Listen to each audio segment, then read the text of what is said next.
Hello बच्चों, the question is in arthropods which of the following is not true. तो यहाँ पे features दिए हैं, तो हमें बताना है कि कौन सा फीचर आर्थ्रोपोड के लिए करेक्ट नहीं है। तो first option is circulatory system is of open type and are dioecious. तो दिस वन इज ट्रू, क्योंकि आर्थ्रोपोड्स में जो ब्लड है with or without any respiratory pigment, तो this blood doesn't remain confined in blood vessels. ये blood vessel से बाहर आ जाता है because there are no capillaries. तो suppose this is heart. So heart से के पास ब्लड आया through the artery, sorry vein blood को लेकर आती है हार्ट के पास, और फिर आर्टरी इस ब्लड को लेकर जाती है away from the heart. So this is an artery. तो ये आर्टरी और कैपिलरीज के बीच में, सॉरी वेन्स के बीच में देयर आर नो कैपिलरीज। तो ब्लड इन ब्लड वेसल से बाहर आ जाता है इन द ओपन स्पेसेस और the cavities in the body, और ये ब्लड से भरी हुई कैविटीज आर देयर।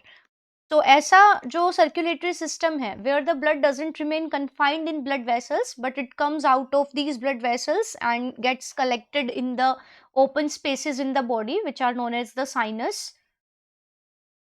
तो इस तरह की बॉडी कैविटी को हम कहते हैं haemocoel, means blood filled body cavity.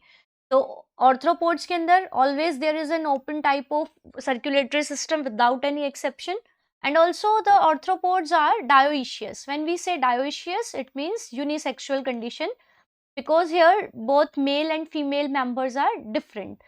So male arthropod and female arthropods, there are gender specification. So we can say that they are dioecious. So this statement is right.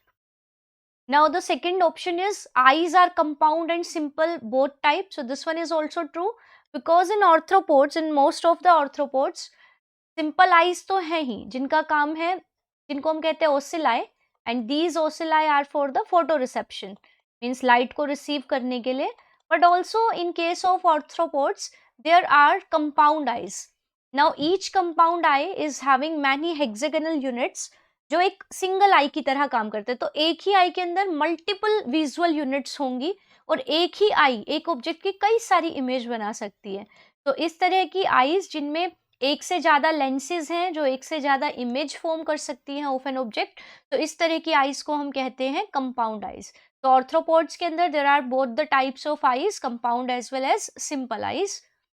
तो ये statement भी हो गया correct. Now the next is fertilization is external only. So this one is not true, because in case of most of the arthropods, कुछ crabs की species हैं जिनके अंदर there is external fertilization. Fertilization होता क्या है? Fertilization is the fusion of gametes. तो अगर gametes का fusion female की body के अंदर होता है, then such type of fertilization is internal. But if it occurs outside the body of female and in an external medium, तो इसको हम कहेंगे external fertilization. तो कुछ crabs की, जैसे horseshoe crab, इनकी species को छोड़ दे हम, तो most of the arthropods are having internal fertilization. तो ये हो गया incorrect. If we look further, then they are mostly oviparous. So this one is true, because most of the arthropods are egg laying. So they lay eggs, so they are oviparous with a larval stage, or larval stage may be absent. So agar larval stage is absent, so if larva is absent, then the development is direct. और अगर larval stage is there तो indirect. तो कुछ arthropods हैं जैसे insects के अंदर there is larval stage, like in case of house fly, mosquito, so उनके अंदर हो गया इनडायरेक्ट डेवलपमेंट. तो this one is also true. तो यहाँ पे जो स्टेटमेंट ऑर्थ्रोपोड्स के लिए ट्रू नहीं है, that is option number C. So it is the right answer. All the best.